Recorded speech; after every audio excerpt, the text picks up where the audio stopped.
내가 여호와께 피하였거늘 너희가 내 영혼들어 새같이 네 산으로 도망하라 함은 어찌민고.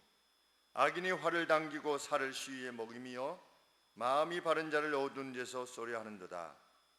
터가 무너지면 의인이 무엇을 할꼬. 여호와께서 그 성전에 계시니 여호와의 보좌는 하늘에 있으며 그 눈이 인생을 통촉하시고 그 안목이 저희를 감찰하시도다. 여호와는 의인을 감찰하시고 악인과 강포함을 좋아하는 자를 마음에 미워하시도다. 악인에게 그물을 내려치시리니 불과 유황과 태우는 바람이 저희 잔의 소득이 되리로다. 여호와는 의로우사 의로운 일을 좋아하시나니 정직한 자는 그 얼굴을 배우리로다. 아멘.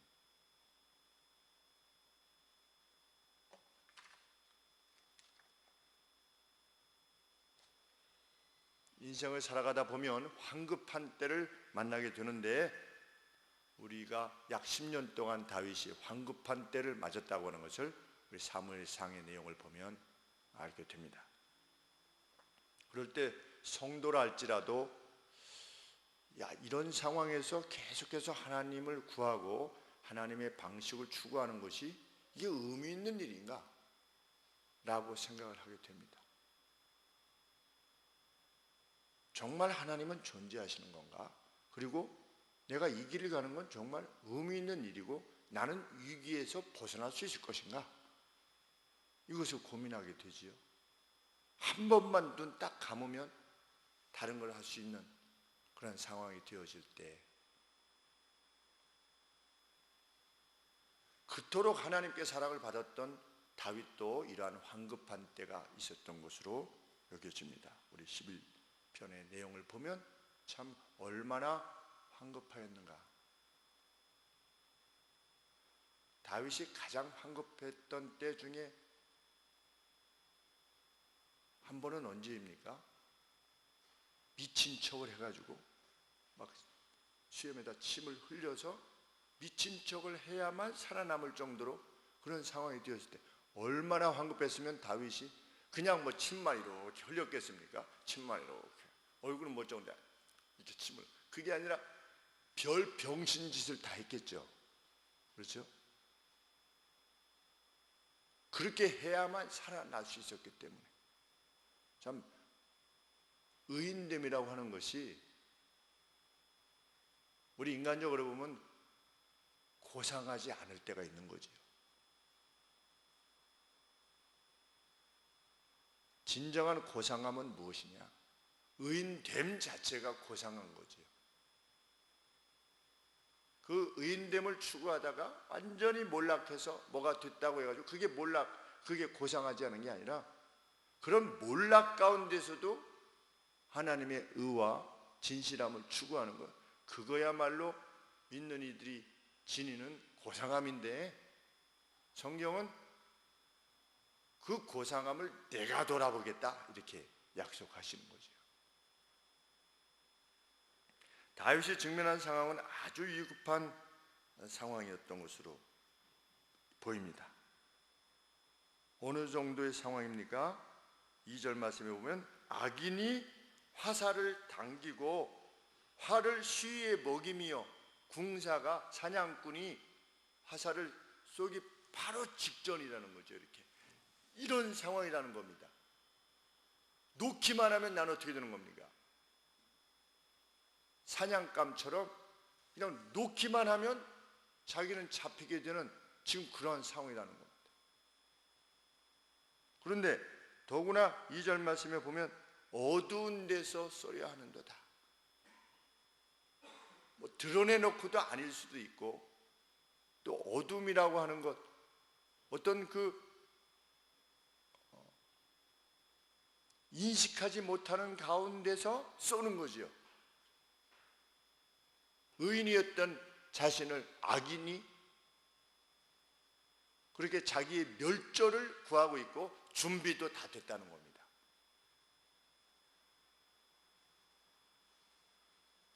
사냥당하는 동물을 생각해 보게 됩니다.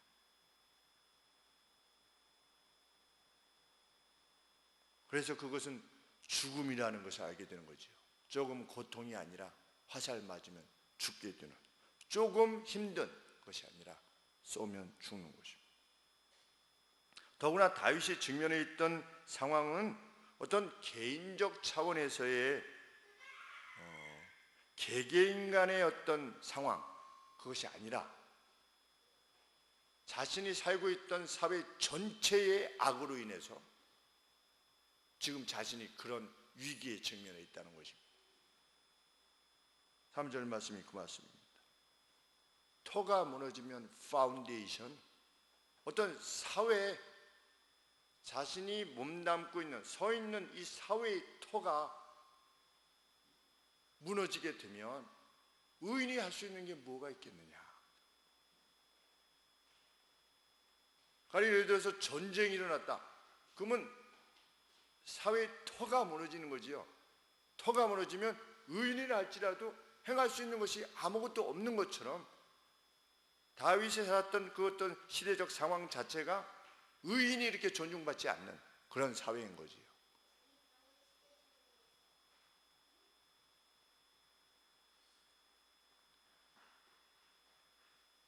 오늘로 치면 악인이 득세하는 상황인 겁니다.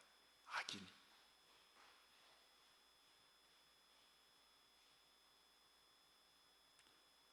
사회만 제대로 되면 개인 간의 원수짐은 이렇게 다른 데서 방향을 찾을 수 있지 않겠습니까? 내가 이 사람하고는 좀 관계가 좀 이렇게 악하게 돼도 다른 사람한테 도움을 구할 수 있는, 그런데 그것이 안 된다는 그런 상황이라는 거죠.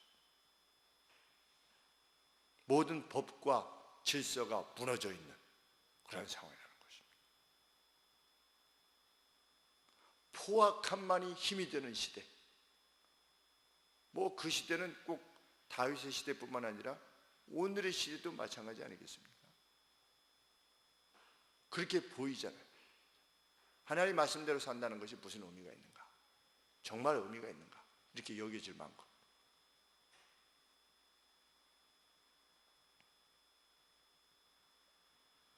의인이 무엇을 할 수 있겠는가? 더군다나 사람들이, 원수가 그러고 있는 반에 사람들이 다윗에게 가까웠던 사람들, 친구들, 좋은 자들이 뭐라고 말하는 것입니까? 1절 말씀에 너희가 내 영혼더러 새같이 네 산으로 도망하라 하면 어찌민고. 곁에서 카운셀러들이 말하는 겁니다. 뭐라고 말하는 것입니까? 조언해 주는 겁니까? 하나님의 산이 아니라 어디로 도망가라? 네 산으로 도망가라. Your mountain. 뭘 말하는 겁니까? 네 방식으로 해야 되지 않겠냐는 거예요. 하나님의 방식은 이제 포기하라는 겁니다. 안 되지 않냐는 거예요. 끝장이지 않냐는 겁니다. 그러니 너의 산으로 도망가라. 그런데 이렇게 말해주는 사람은 다윗을 위한다고 말해주는 거겠지요. 우리가 하나님 말씀대로 살다 보면 옆에서 야, 그렇게 살아가지고 되겠냐? 이렇게 하는 사람들이 대부분 누구입니까? 우리랑 가까운 사람들입니다. 그래가지고 회복이 되겠어? 야, 그래가지고 이 거친 세상에서 어떻게 살겠어? 그렇게 순수에 빠져가지고 그거 안 돼.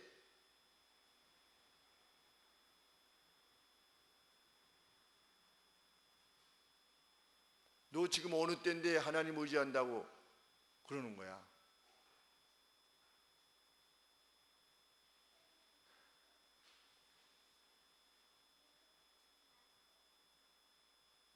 그런데 다윗이 그들의 조언에 대해서 어떻게 맞서는 겁니까?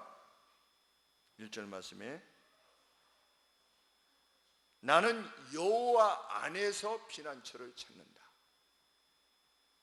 나는 여호와 안에서 피난처를 찾는다.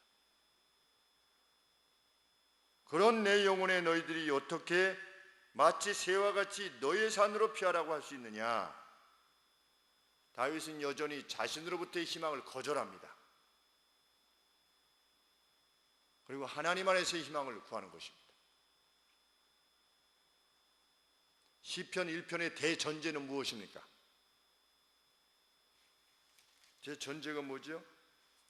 복 있는 사람은 악인의 꾀를, 악인의 카운셀을 좇지 아니하고 악인의 카운셀을 좇지 않은 것입니다.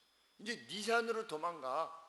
악인의 카운셀을 좇지 아니하고 죄인의 길에 서지 아니하고 오만한 자의 자리에 앉지 아니하고. 하나님이 어디 계셔? 라고 하는 오만한 자의 자리에 앉지 아니하고 오직 여호와의 율법을 추구하는 것이지. 하나님의 방식을 끝까지 추구하는 것입니다. 그 사람이 의인입니다. 여기서 성경이 말하고 있는 3절 말씀에 의인, upright, 하나님 앞에 바로 선 자.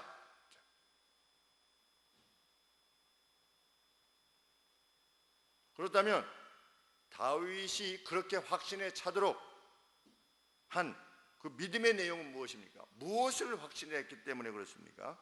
3절 말씀에 다윗은 자신이 의인이라고 하는 것을 확신했어요.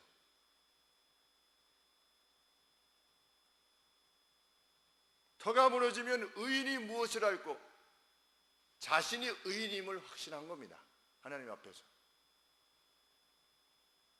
이거 교만이 아니라 우리 그리스도인들이 지닌 용기의 이유지요. 사도 바울은 뭐라고 그랬습니까? 너희는 나를 본받으라. 어떻게 이렇게 말할 수 있겠습니까? 내가 그리스도를 본받은 것처럼 너희는 나를 본받으라 그랬습니다. 저도 그런 목사가 좀 되고 싶습니다. 여러분 저를 본받으십시오. 이런 목사. 우리 가정에서는 얘들아 아빠를 본받아라. 내가 그리스도를 본받듯이 너희들은 나를 본받아라. 얼마나 멋있는 가정이 되겠습니까? 다윗은 자신이 깨끗한 마음을 지녔다는 것을 확신했고 나는 무고한 사람에게 속했다 라고 하는 것을 확신했습니다. 그래서 2절 말씀에도 마음이 바른 자를 어두운 데서 쏘려 하는도다. In heart upright 그랬습니다. 마음에 있어서 upright한 것입니다. 뭐 제사 드리고 외적인 이것에 있어서가 아니라 심령에 있어서 하나님 앞에 바른 자기 자신을 확신한 것입니다. 이 확신이 없으면 담대함이 있을 수 없습니다. 하나님이 나를 의인으로 인정하실 것이냐 아니면 아니냐라고 하는데 무슨 담대함이 있겠습니까?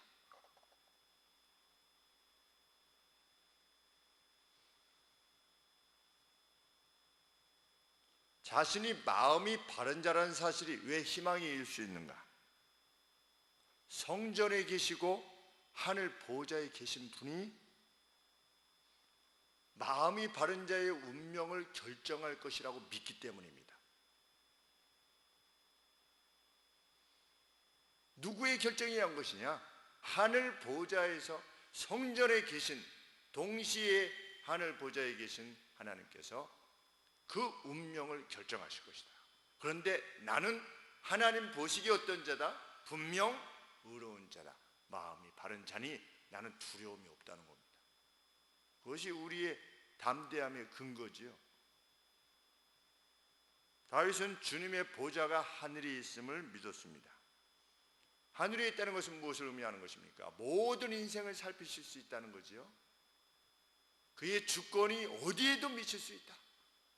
그의 뜻과 주님의 평가가 하나님의 평가가 그 누구의 우주 끝까지도 미칠 수 있다 라고 하는 것을 의미하는 것이죠.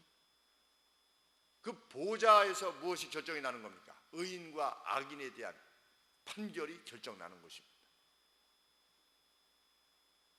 다윗은 의인으로서 자신이 당하는 환난을 보좌 위에 계신 하나님이 지켜보고 계시다는 것을 확신했습니다. 우리의 확신은 무엇입니까? 우리에게 이루어지는 그 어떤 일도 결코 우연히 일어나는 일은 없다. 그리고 운명적으로 결정되어진 일도 없다. 우리가 하나님 앞에서 행함에 대한 하나님의 판단과 결정에 의해서 우리의 인생은 이끌어져 간다. 이것이 우리의 믿음이지요. 이것이 다윗의 믿음인 것입니다. 다윗은 그분의 눈이 지켜보고 계신다 이렇게 표현하고 있습니다. 5절 말씀에 여호와는 의인을 감찰하시고 4절 말씀에 그 눈이 인생을 통촉하시고 behold 이겠습니다. 지켜보고 계시다. 의인인 자신을 이렇게 지켜보고 계시다는 거예요. 우리 자녀들이 막 놀 때 무슨 워터파크 같은 데 가서 막 수많은 사람들이 있습니다. 부모의 눈은 누구에게 꽂혀 있습니까? 저기 예쁜 여자, 저기 멋진 남자, 이렇게 안 꽂혀 있고 누구에게 꽂혀 있지요? 자기 자녀에게 꽂혀 있는 겁니다. behold 하고 있는, 이야, 이렇게 보고 있는 거죠. 계속 자유롭게 돌아다니는.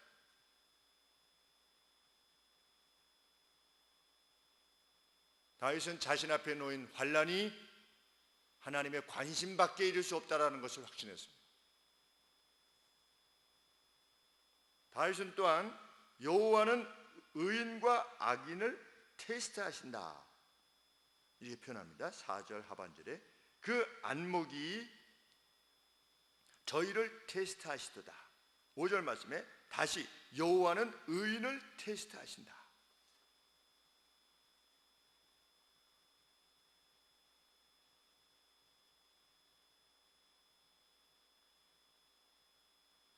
다윗은 의인으로서 하나님께서 자신에게 행하시는 바에 대해서 아직까지 아무런 사인이 없어요. 이 정말 어떻게 되는 것인가에 대해서 아무런 사인이 없어요. 우리 사무엘 상하에 보면 그 다윗이 이제는 죽었구나, 이제 끝장이구나 라고 여겼을 때가 몇 번 있습니다. 그러니까 하나님으로부터 사인이 아무것도 없는 겁니다. 가령 예를 들어서 시글락에서 3일 동안 나갔다 왔더니 가족들 다 잡혀가고 성은 다 불타고, 그리고 아말렉 족속은 어디로 가는지 모르니까, 유목민들이니까 어디로 도망갔는지 정처 없이 그냥 가족이랑 텐트를 치면 거기가 사는 집이든 그런 자들이니까 어디로 갈지도 몰라야 되는 겁니다. 그런 상황인 거지요. 그럴 때 아무런 사인이 없는 겁니다. 하나님이 나를 도우셨다라고 하는 사인. 하나님이 살아계시면 어떻게 이럴 수가 있는가? 우리가 잠깐 나갔다 오는 사이에 어떻게 이렇게 만들어 놓으실 수 있는가 하지 않겠습니까? 다윗이 더 이상 울 기력이 없을 정도로 울었다고 그렇게 표현되어 있지요. 그리고 자기랑 같이 다니던 사람들이 이제 끝장이구나 생각했을 때, 사람이 끝장이라고 생각이 되면 분노가 일지요. 그래서 다윗에게 돌을 던지려고 하지 않습니까? 혁명이 항상 뭐에서 나타납니까? 배고픔에서 일어나지요. 그동안에 쫓아왔어도 어떻게 된 겁니까? 배가 고프면 혁명이라는 것처럼 다윗을 계속 쫓아다녔어도 이게 먹을 것도 없고 저자도 다 뺏기면 인간은 하나님을 그 가슴에 정말 섬기지 못하는 자들은, 그래서 후반부에 다윗의 삶에 대해서 이러이러한 장수들이 다윗을 뒤따랐다. 예루살렘 베들레헴에 가가지고서 물 떠왔던 그런 3명의 장수와 같이 그런 장수들이 이렇게 다윗을 보필했다는 그런 기록은 있지만, 초반부에는 뭐라고 되어 있습니까? 가치 없는 자들이 다윗을 따라다녔다 이렇게 되어 있습니다. 월스리스한 무가치한 자들이 다윗을 따라다닌 겁니다. 그러다 보니까 이런 상황이 발생했을 때 막 돌로 쳐서 죽이려고 했던 거죠. 그때 다윗이 하나님 안에서 자기 자신을 스트렝슨 하더라, 강하게 했다. 보이는 전망이 있어서 그 어떤 희망을 걸 수 있는 길이 없는 거지요. 그런데 하나님 안에서 자기 자신을 힘있게 하였더라. 이거는 무슨 긍정의 힘이 아닌 겁니다. In God, in God. 하나님 안에서 희망을 찾는 겁니다. 나는 무엇을 다시 할 수 있어, 이게 아니라 나는 넘어졌다가도 나는 다시 일어날 수 있는 존재야, 이런 것이 아니라 나는 끝장이라는 겁니다. 내 능력으로는. 그러나 하나님 아니라면 무엇도 가능하다. 그래서 에봇을 가지고 와가지고 오게 해서 묻지 않았습니까? 하나님의 뜻을 물었을 때 가라, 갈까요 말까요? 갈까요 말까요가 어디 있어요? 지금 가야지. 근데 하나님 앞에 물은 겁니다. 갈까요? 가라. 어디로 가야 되는지도 모르고 가라니까 그냥 간 겁니다. 아브라함처럼 간 겁니다. 가다가 그 아말렉 족속이 애국 소년을 잡아다가 끌고 가다가 병이 드니까 버리고 갔지요. 그 버림을 받아서 길에서 죽어가고 있던 사람을 보았을 때 지금 자기 코도 석자가 됐는데 다윗이 어떻게 한 겁니까? 주의 율법을 주야로 묵상하는 자로다. 하나님의 뜻이 무엇인가를 묻는 자로다. 그런 더할 수 없이 인생의 위기요 급박한 상황 가운데서도 누가 죽어가고 있을 때 어떻게 한 겁니까? 간 겁니다. 데리고 와라. 그걸 먹였잖아요. 지금 자기 먹을 것들도 별로 없는 판에 그 죽어가는 자에게 먹인 겁니다. 그 다윗의 인애를 보게 됩니다. 우리 하나님의 사람이 지닌 인애는 그런 인애인 거지요. 내가 쓰고서 넉넉해서 먹고 남으면 주는 그 거지 나사로에게 먹고 남은 거 갖다 줬던 그 자색 옷 입고 빛나는 옷 입었던 그런 부자식의 그냥 내 가진 것 중에 좀 일부 어떻게 주서 생색내는 그것이 아니라 이런 상황 가운데서도 그 소년을 긍휼히 여기는 그 사마리아인이지요. 예수님의 비유에서 보면 누가 죽어가고 있는데 가서 보살피는 것입니다. 그것이 하나님의 방식이니까. 그랬더니 그 애굽 소년이 이 군대가 간 방향을 가르쳐줘서 그래서 그 애굽 소년이 없었다면 알 수 없었던 거지요. 하나님께서 행하시는 방식은 그것인 것입니다. 우리가 어떤 위기에 직면했다 할지라도 그것이 의로움에 의한 위기가 분명하다면 마음의 담대함을 가지고 그 안에서도 인애와 자비를 행하는 것입니다. 누구에게 손가락질하는 것이 아니라 다윗 너 쫓아다니다 보니까 우리가 이게 다 죽었구나 이렇게 손가락질하지 않고 나라에 누구가 뭘 잘못해가지고서 내가 이 괴로움을 당한다. 저는 어떤 생각이 드냐면 뭐 개인적인 생각이긴 하지만 자기의 현실은 자기가 결정한 거예요. 자기의 결정에 의해서 오늘에 있는 겁니다. 그렇죠? 자기 판단의 최종 결정체가 오늘이지요. 그런데 남에게 손가락질하는 사람들은 이해할 수가 없어요.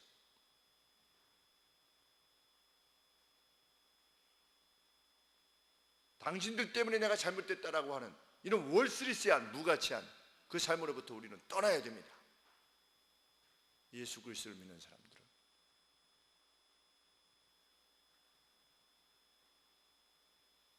이것을 확신했기 때문에 2번이나 죽일 수 있었던 사울을 죽이지 않았던 거지요.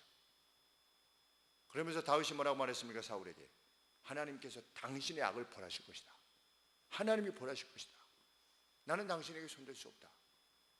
당신이 기름 부은 자이기 때문에 하나님의 이름이 있기에 나는 당신을 행할 수 없지만 다윗은 분명하게 명백하게 말했습니다. 하나님이 당신을 벌하실 것이라고 그랬습니다. 그것이 그의 믿음입니다.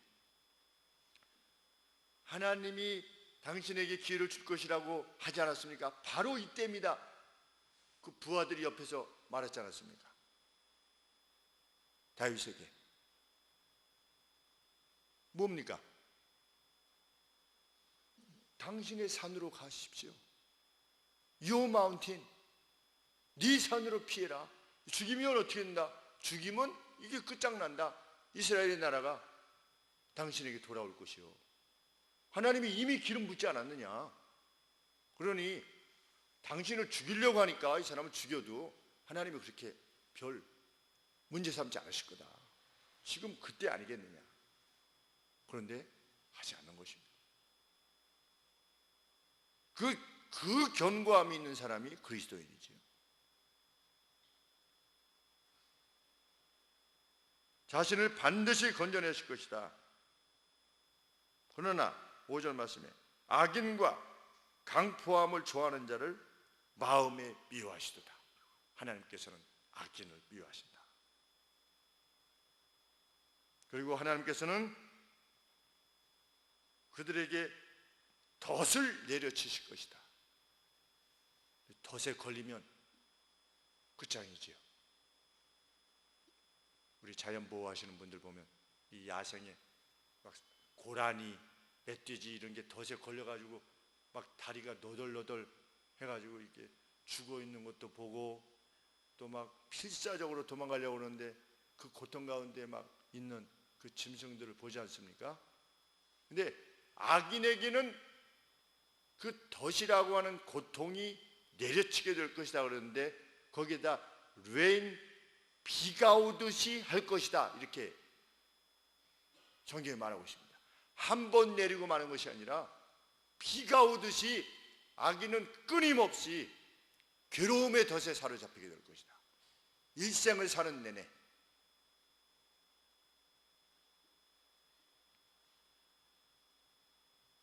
격렬히 쏟아 부으실 것이다.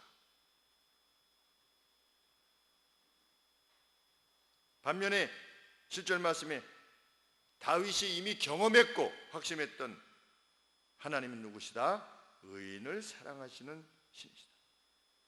7절 말씀에 여호와는 의로우사 의로운 일을 좋아하시나니 정직한 자는 그 얼굴을 보게 될 것이다.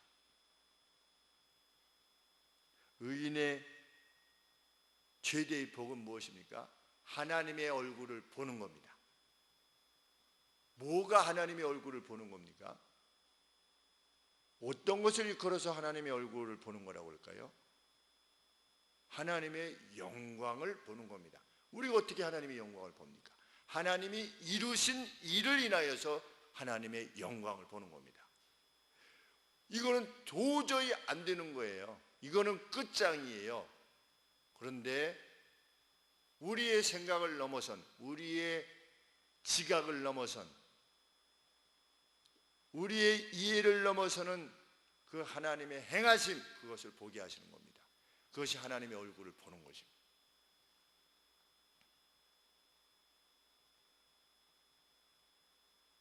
왜 하나님은 하나님의 얼굴을 보게 하시냐? 의인으로. 하나님께서 의로우시기 때문이다. 하나님은 의로운 자에게 같은 동질의 그 본질을 가지고 있는 이에게 자신을 나타내시는 것이 하나님의 속성이시다. 의로운 자에게 의로우신 하나님을 보여주시는 것이 하나님의 속성이라는 거지요. 그래서 예수님께서도 나를 사랑하여서 내 계명을 지키는 자에게 나를 나타내 보여줄 것이다. 이렇게 요한복음 14장 21절에서 밝히셨습니다. 부활하신 주님을 우리가 언제 보느냐? 마지막 날에도 물론 보지요. 눈으로 보겠죠, 그때는. 그러나 우리가 살아있는 동안에도 예수님의 약속은 무엇입니까? 너희가 내 계명을 지키면, 사랑하라고 하는 내 계명을 지킨다면, 그것을 전적으로 추구한다면 너희가 내 얼굴을 보게 될 것이다. 부활한 나를 너희가 체험할 것이다.